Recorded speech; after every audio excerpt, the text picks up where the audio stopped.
Right, concentration cell में हमारे पास दो तरह के हो सकते हैं। अगर हम सांद्रता सेल की बात करें तो सांद्रता सेल हमारे पास दो तरीके से हो सकते हैं। उसमें जो पहली कैटेगरी है, पहली जो सांद्रता सेल की कैटेगरी होगी, that is the electrode concentration cell. सांद्रता सेल, कॉन्सेंट्रेशन सेल जो होते हैं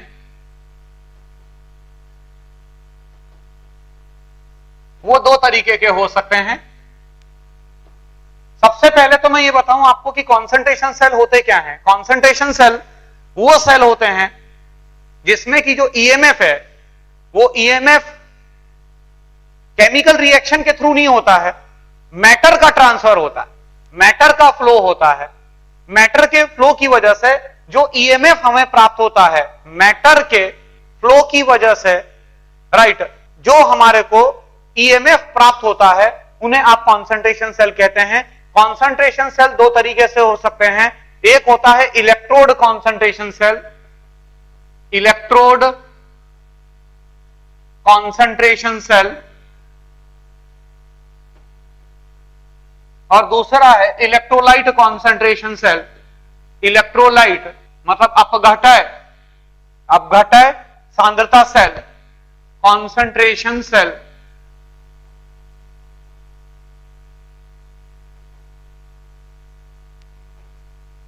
राइट, ये हो गया। अब इलेक्ट्रोड कॉन्सेंट्रेशन सेल की अगर हम बात करें तो इलेक्ट्रोड कॉन्सेंट्रेशन सेल के अंदर एक ही विलयन के अंदर दो समान इलेक्ट्रोड रहती है। एक ही विलयन की अंदर, मतलब एक ही विलयन से मतलब क्या हुआ कि वो किसी का भी विलयन हो सकता है, मतलब वो HCl का विलयन हो सकता है या कॉपर सल्फेट का विलयन। एक ही विलयन है और एक ही विलयन के अंदर दो समान इलेक्ट्रोड रहती है, बट जो दो समान इलेक्ट्रोड होती है उनमें कंसंट्रेशन अलग अलग होगा। जैसे कि मैं आपको एक एग्जांपल दे रहा हूं, सबसे बढ़िया होगा कि इसको हम एग्जांपल से समझें। इलेक्ट्रोड कॉन्सेंट्रेशन सेल का जो हमारे पास एग्जांपल है वो है प्लेटिनम H2 गैसीय, फिर HCl aqueous, then here it is H2 गैसीय and it is the platinum। अब यहां पर क्या है, ये जो मैंने आपके सामने बताया है, राइट, ये हमारा इलेक्ट्रोड कॉन्सेंट्रेशन सेल का उदाहरण है। ये आपका इलेक्ट्रोड कॉन्सेंट्रेशन सेल का उदाहरण है। इसका मतलब ये हुआ कि जो HCl का विलयन है उस HCl के विलयन में H2 हाइड्रोजन की इलेक्ट्रोड और ये हाइड्रोजन की इलेक्ट्रोड दोनों प्रेजेंट है। HCl का विलयन है और HCl के विलयन के अंदर, मतलब एक ही विलयन है, एक ही विलयन है और एक ही विलयन के अंदर, राइट, दो हाइड्रोजन इलेक्ट्रोड लगी हुई हैं, बट दोनों जो हाइड्रोजन गैस जो बबल कर रहे हैं, जो बुदबुद करी जा रही है, जो हाइड्रोजन गैस, राइट, उसका दाब अलग अलग है, उसका जो प्रेशर है वो प्रेशर अलग अलग है। मतलब मान लो कि यहां पर प्रेशर है P1 atm, P1 मान लो इसका P1 एटमॉस्फेयर, और यहां पर जो हाइड्रोजन गैस है वो P2 एटमॉस्फेयर। तो अब यहां पर सेल अभिक्रिया क्या लिखेंगे, यहां पर ऑक्सीकरण हो रहा है, ये ऑक्सीकरण होता है और यहां पर अपचयन होता है। अगर हम ऑक्सीकरण की बात करेंगे तो ऑक्सीकरण आप इस तरह से करवाओगे, H2 गैसीय देता है twice of H positive plus 2E negative. यह अभिक्रिया हमारी एनोड पर हो रही है, यह अभिक्रिया एनोड पर हो रही है। H2 गैसीय देता है twice of H positive plus 2E negative anode. और कैथोड पर अगर हम बात करें तो कैथोड के ऊपर अभिक्रिया होगी twice of H positive plus 2E negative giving H2। यह अभिक्रिया हमारी कैथोड पर हो रही है, राइट। इन दोनों अभिक्रियाओं का योग करें तो जब आप इन दोनों अभिक्रियाओं का योग करेंगे तो इलेक्ट्रॉन से इलेक्ट्रॉन कैंसल आउट हो जाएगा, H पॉजिटिव से H पॉजिटिव कैंसल आउट कर देना, किंतु हाइड्रोजन को कैंसल आउट मत करना। क्यों कैंसल आउट मत करना, क्योंकि जो प्रेशर है वो प्रेशर अलग अलग है, राइट। यहां पर जो ये कौन सी हाइड्रोजन है जो एनोड के ऊपर है, H2 गैसीय। मतलब ये देखिए मैं क्या बता रहा था आपको, कॉन्सेंट्रेशन सेल की मैंने परिभाषा बताई थी। कॉन्सेंट्रेशन सेल वो सेल होते हैं जिसमें जो ईएमएफ आपको प्राप्त होता है वो ईएमएफ मैटर के फ्लो की वजह से, ये देखो मैटर का फ्लो हो रहा है, H2 गैसियस, H2 गैसियस, ये मैटर फ्लो कर रहा है, बराबर है। तो यहां पर ये जो H2 है ये एनोड पर है, और एनोड पर जो हाइड्रोजन गैस का प्रेशर है वो P1 है, मतलब यहां पर मैंने लिख दिया P1 और यहां पर अपन ने लिख दिया इट इज P2, राइट। अब इसका जो ईएमएफ हमारे को प्राप्त होगा, मतलब मैं बोलूंगा EMF of the cell it is equal to E naught cell का मान शून्य होगा, क्योंकि दोनों ही हाइड्रोजन की इलेक्ट्रोड है, दोनों हाइड्रोजन की इलेक्ट्रोड है। इसका मतलब जो मानक सेल विभव है, विवा बल है, वो मानक विवा बल शून्य माना जाएगा, right. It is equal to 0.059 upon 2, it is log of hydrogen gas, pressure of hydrogen gas, right, at anode, ये एनोड के ऊपर आपको लेना पड़ेगा, upon the pressure of hydrogen gas at cathode, right. और यहां पर हम बोलेंगे E cell it is equal to 0.059 upon 2, it is log of P1 upon P2, P1 upon P2, right. ये नर्स्ट इक्वेशन मैंने लगा दी, और नर्स्ट इक्वेशन में आप जानते हैं कि लेफ्ट हैंड साइड पर बाएं हाथ पर जो भी स्पीशीज होती है वो ऊपर रहती है, और दाएं हाथ पर जो भी स्पीशीज होती है, राइट, वो नीचे लेते हो आप, राइट। तो यहां पर P1 अपॉन P2, और अगर आप चाहते हैं कि सेल आपका स्वतः काम करे, सेल आपका स्वतः काम करे, उसके लिए जो ईएमएफ का मान है वो ईएमएफ का मान धनात्मक आना चाहिए, जो ईएमएफ का मान है वो धनात्मक आना चाहिए, राइट। इसके लिए ये जरूरी है कि P1 बड़ा है as compare to P2,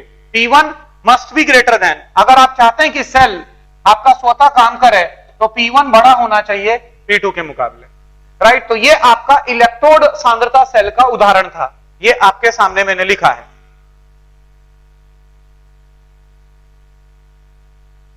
right. सभी बच्चों को अच्छी तरीके से समझ में आ गया होगा, राइट। दूसरा उदाहरण इलेक्ट्रोलाइट कॉन्सेंट्रेशन सेल।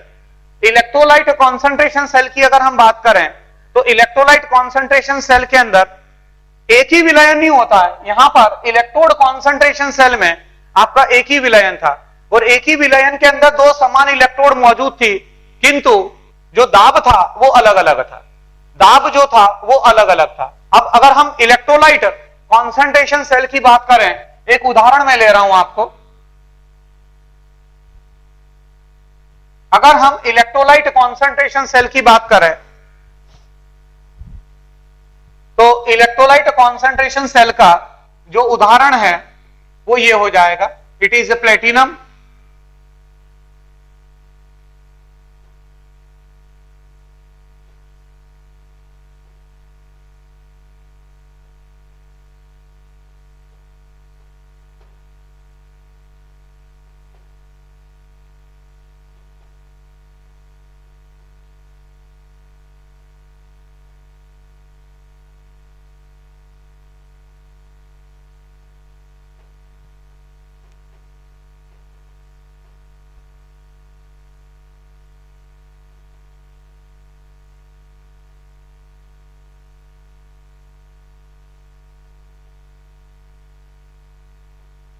राइट। ये आपके सामने इलेक्ट्रोलाइट कॉन्सेंट्रेशन सेल है, आप देख सकते हैं दो अलग अलग विलयन है, और जो एनोड के ऊपर विलयन है वो एनोड के ऊपर जो विलयन है उसका pH 2 दे रखा है, राइट, और जो कैथोड के ऊपर विलयन है उसका pH आपको 1 दे रखा है। आप जानते हैं कि ये एनोड होता है, ये नेगेटिव टर्मिनल है, और ये हमारा धनात्मक टर्मिनल। तो अब यहां पर एनोड पर जो अभिक्रिया होगी उसको मैं सेट करूंगा, H2 देता है twice of H positive plus 2E negative, ये हमारी अभिक्रिया एनोड के ऊपर हो रही है, राइट। H पॉजिटिव की सांद्रता ये एनोड के ऊपर बना है, राइट। यहां पर pH 2 दे रखा है, एक काम करें यहां पर लिख दिया मैंने pH it is equal to 2, और कैथोड पर अगर हम देखेंगे तो कैथोड पर twice of H positive plus 2E negative giving H2 गैसीय, राइट, ये हमारा कैथोड के ऊपर है। अगर हम सेल अभिक्रिया की बात करें तो सेल अभिक्रिया में ये इलेक्ट्रॉन से इलेक्ट्रॉन कैंसल आउट हो जाएगा, हाइड्रोजन गैस से हाइड्रोजन गैस कैंसल आउट कर दीजिएगा, क्यों कैंसल आउट करेंगे आप?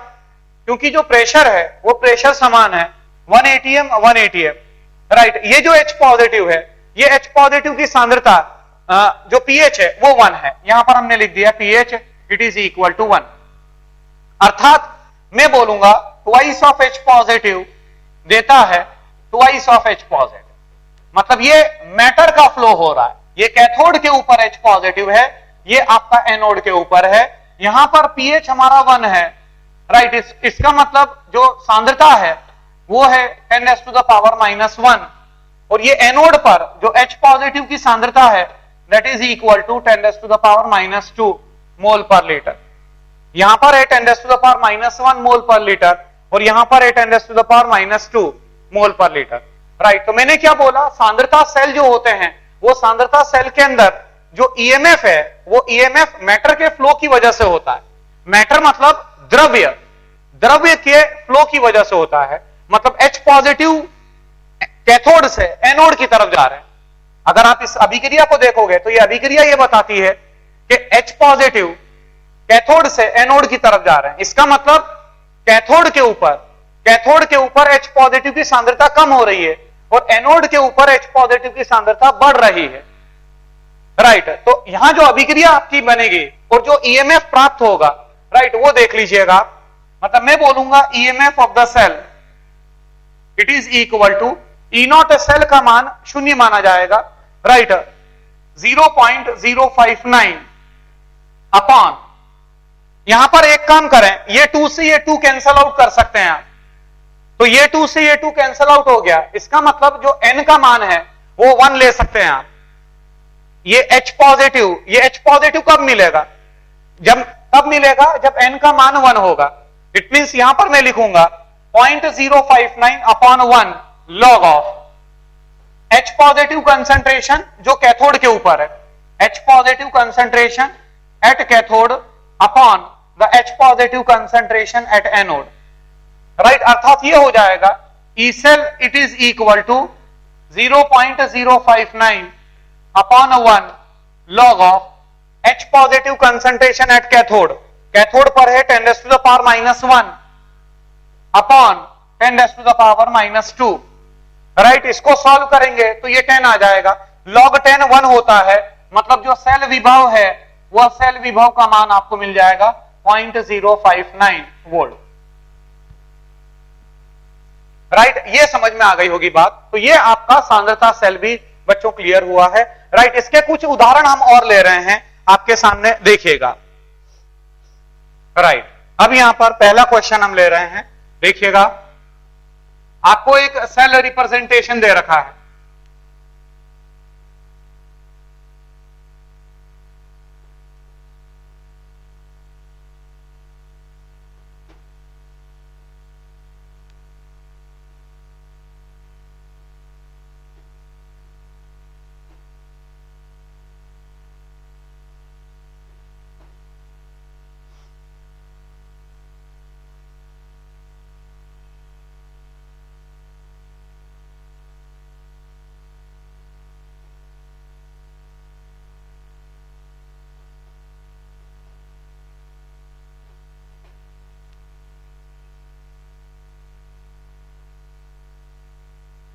राइट। ये हमारा एक कॉन्सेंट्रेशन सेल है बच्चों, this is the electrolyte concentration cell, right. Platinum H2 gaseous Ha1, ये Ha1 और Ha2 जो है वो दुर्बल अम्ल है। Ha1 और Ha2 वह Ha2 अपने आप में दुर्बल अम्ल है। ये दोनों जो हैं वह दुर्बल अम्ल की कैटेगरी में आ रहे हैं। अब जो ये सेल है आपके सामने, जो ये सेल बना हुआ है, राइट, इसका जो सेल विभव है वह सेल विभव प्राप्त होता है 0.032 वोल्ट। जो सेल विभव हमारे को प्राप्त हुआ वह सेल विभव है 0.032 वोल्ट, राइट। क्वेश्चन क्या है? क्वेश्चन ये पूछा जा रहा है कि कौन इन दोनों दुर्बल अम्लों में से Ha1 और Ha2 में से कौन ज्यादा प्रबल है और कितने गुना वो प्रबल है, ये आपसे सवाल पूछा जा रहा है। Ha1 और Ha2 में कौन अधिक प्रबल अम्ल है और वो कितने गुना प्रबल है, ये आपसे पूछा जा रहा है। राइट, जल्दी से ट्राई करें आप। अब यहां पर हम क्या करेंगे, सबसे पहले तो एनोड के ऊपर जो अभिक्रिया हो रही है, H2 देता है twice of H positive plus 2E negative, ये एनोडी का अभिक्रिया हो गई। राइट, यहां पर हमने लिख दिया एनोड। और कैथोड की अगर हम बात करें तो कैथोड के ऊपर twice of H positive plus 2E negative giving H2, ये हमारी अभिक्रिया कैथोड पर होगी। राइट, अब यहां पर अगर आप सेल अभिक्रिया की बात करें तो अगर हम सेल अभिक्रिया की बात करें तो उसमें जिस समय हम सेल अभिक्रिया की बात करेंगे तो इलेक्ट्रॉन से इलेक्ट्रॉन कैंसल आउट हो जाएगा, हाइड्रोजन गैस का प्रेशर समान है। राइट, और 2 से 2 कैंसल आउट कर दीजिए, इट मींस यहां पर H positive cathode giving H positive anode, ऐसे कर दिया था। राइट, अब इसको लेकर मैं अगर नष्ट समीकरण बनाऊंगा तो ई सेल का मान दे रखा है आपको 0.032, it is equal to 0.059 upon 1, it is log of H positive concentration, सांद्रता कैथोड के ऊपर, अपॉन H पॉजिटिव की सांद्रता एनोड पर। राइट, इसको अगर अपन सॉल्व करेंगे तो ये हो जाएगा 0.032 upon 0.059, it is equal to log of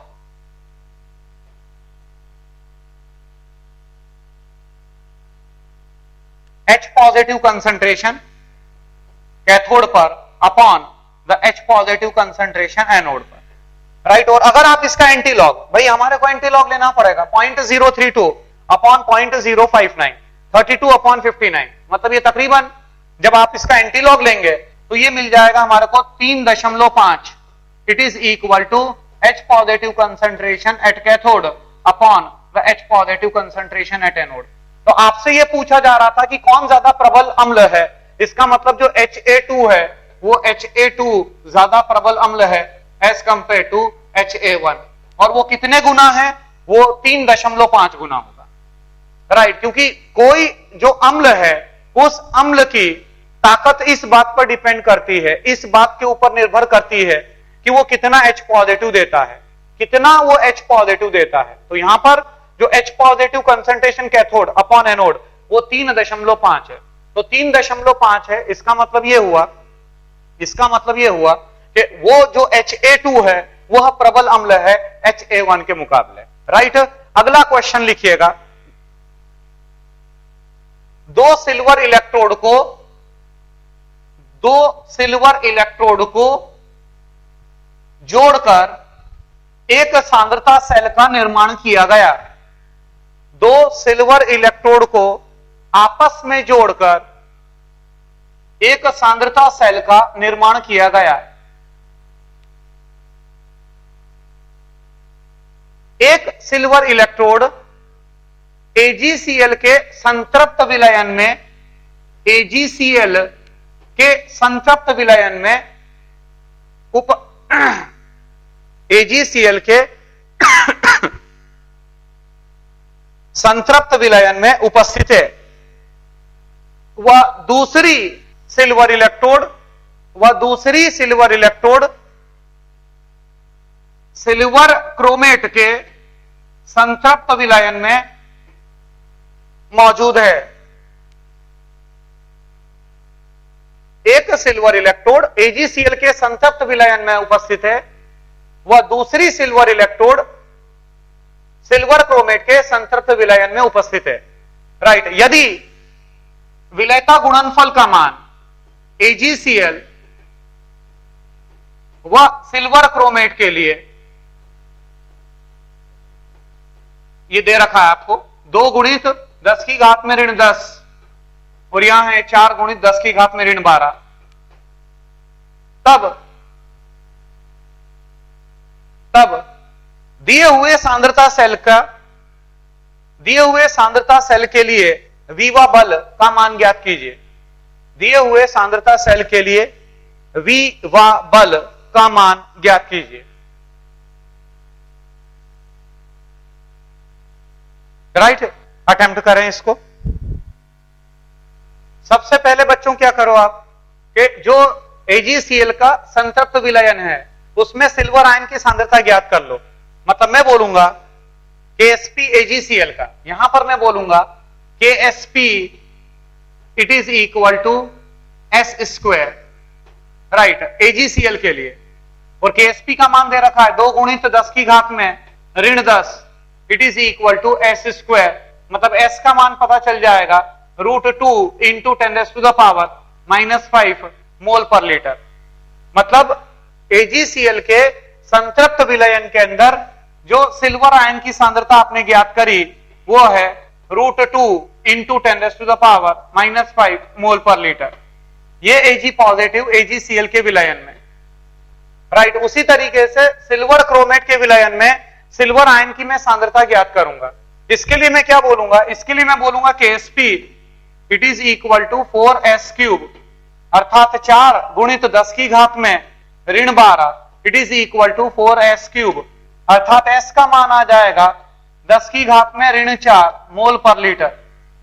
but जितनी विलयता है सिल्वर क्रोमेट की, जितनी विलयता है सिल्वर क्रोमेट की, जितनी विलयता है उसका डबल सिल्वर आयन की सांद्रता होगी। अर्थात सिल्वर आयन की सांद्रता सिल्वर क्रोमेट के विलयन में Ag2CrO4 के विलयन में 10⁻⁻4 मोल पर लीटर होगी, राइट। AgCl के विलयन में सिल्वर आयन की सांद्रता √2 गुणित 10 की घात में ऋण 5 है, राइट। और सिल्वर क्रोमेट के विलयन में सिल्वर आयन की सांद्रता 2 गुणित 10 की घात में ऋण 4 मोल प्रति लीटर होगी, राइट। क्योंकि जितनी विलयता है उसका डबल सिल्वर आयन की सांद्रता होगी, राइट। अच्छा, सांद्रता सेल स्वतः काम करे इसके लिए यह आवश्यक है, सांद्रता सेल स्वतः काम करे इसके लिए यह आवश्यक है कि कैथोड के ऊपर जो आयन की सांद्रता है वो अधिक होनी चाहिए एनोड के मुकाबले। इसका मतलब यह हुआ कि जो सिल्वर क्रोमेट का विलयन है वो सिल्वर क्रोमेट का विलयन मैं कैथोड के ऊपर रखूंगा। सिल्वर क्रोमेट का जो विलयन है वो आपको कैथोड पर रखना पड़ेगा क्योंकि उसके द्वारा जो सिल्वर आयन की सांद्रता है वह अधिक है, राइट। मतलब जो मैं सेल बनाऊंगा Ag, जो सेल बनेगा मेरा Ag पॉजिटिव, यहां फिर Ag पॉजिटिव और फिर यहां Ag। ये कौन सा Ag पॉजिटिव है? जो AgCl के द्वारा दिया गया है। Ag पॉजिटिव जो AgCl के द्वारा दिया गया है और ये Ag पॉजिटिव Ag2CrO4 के द्वारा दिया गया है, राइट। और जो मेरी सेल अभिक्रिया हो जाएगी Ag पॉजिटिव कैथोड पर गिविंग, ये मेरी सेल अभिक्रिया आ जाएगी। एनोड चेक कर लेंगे, ये आपकी है सेल अभिक्रिया।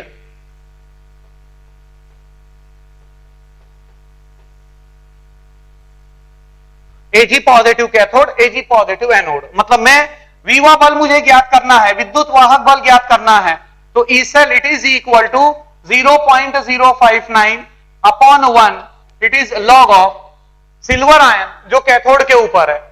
और मैंने अभी आपको बताया कि सिल्वर क्रोमेट का जो संतृप्त विलयन है वो कैथोड के ऊपर है, राइट। तो वो कैथोड पर है और वो है 2 गुणित 10 की घात में ऋण 4 अपॉन √2 गुणित 10 की घात में ऋण 5, राइट। अब आप इसका लॉग ले लीजिए, मतलब ये हो जाएगा 0.059 log of √2 into 10, right. Check करेंगे, लॉग ऑफ √2 इंटू 10 आ जाएगा, राइट। मतलब अगर आप लॉग लेंगे 0.059 मतलब ये हो जाएगा log of √2 2 to the power half plus log 10, right. और half log 2 0.3 divide by 2 0.15 log 10 1 मतलब 1.15 आ जाएगा। तो 0.059 इंटू 1.15 वोल्ट, ये आपका उत्तर आ जाएगा। राइट, तो ये बच्चों आपने विवा बल का मान ज्ञात कर लिया इस सांद्रता सेल को लेकर। राइट, कल सांद्रता सेल बच्चों कंटिन्यू रहेगा। Right, that's all for today.